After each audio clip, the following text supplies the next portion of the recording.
une version de la Reine des Neiges, mais après l'apocalypse.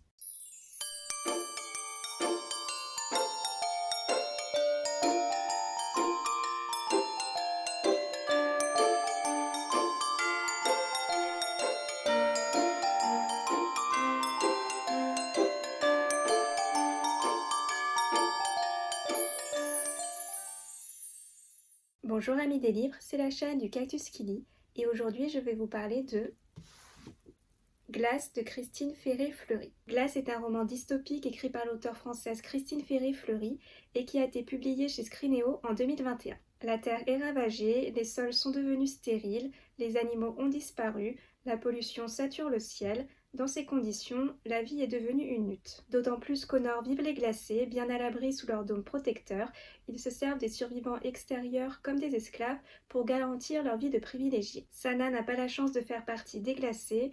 Non, Sana, elle, fait partie des cramés, ceux qui vivent à l'air libre, et tous les jours, elle se tue à la tâche dans des mines pour gagner sa ration de nourriture. Elle se raccroche au souvenir de Kay, son meilleur ami, enlevé quelques années plus tôt par les glacés, et lorsque la grand-mère de Kay avec qui elle vivait décède, Sana n'a plus rien à perdre et elle décide de partir à la recherche de son meilleur ami. Glace est une réécriture du conte de la Reine des Neiges d'Anderson dans une version dystopique, un roman young adulte avec un récit introspectif dans lequel on suit le parcours de Sana à travers ces terres désolées. Le style d'écriture de l'auteur pourrait paraître assez passif, assez monotone, mais en fait j'ai trouvé qu'il était en parfait écho avec le monde que nous dépeint Christine Ferré-Fleury, un monde terne, sans saveur et dans lequel la passivité règne. L'auteur place le conte d'Anderson dans un cadre réaliste, et en parlant de réalisme, le personnage de Sana l'est tout autant.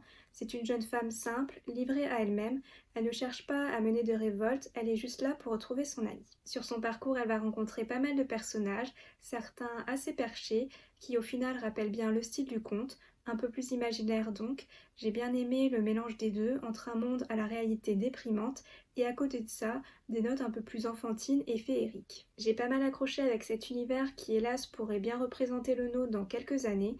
En tout cas, l'auteur nous glisse quelques mises en garde à travers son texte, et j'ai bien aimé comment elle nous renvoie à notre propre passivité, alors que le problème est bien sous notre nez. Maintenant, un point qui m'a dérangé dans ce livre, c'est le côté répétitif du parcours de Sana.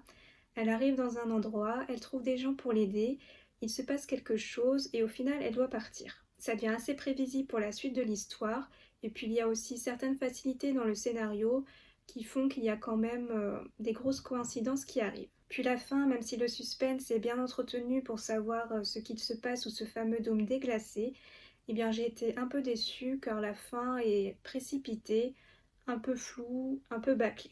Pour moi, les intentions de cette Reine des Neiges ne sont pas très limpides. Une autre petite déception aussi, c'est le personnage de Kay. Sana nous bassine avec tout du long du livre, pour au final arriver à ça. Je m'en doutais un peu qu'il y avait un loup dans la bergerie, mais au final, c'est un peu décevant.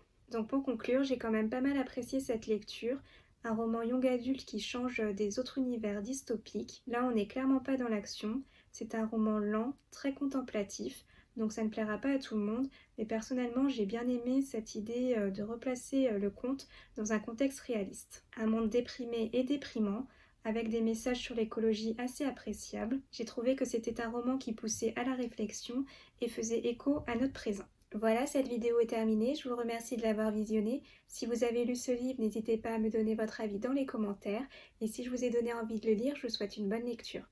En attendant, si vous souhaitez faire plaisir à Cactus, n'hésitez pas à liker, partager ou vous abonner. À bientôt et prenez soin de vous.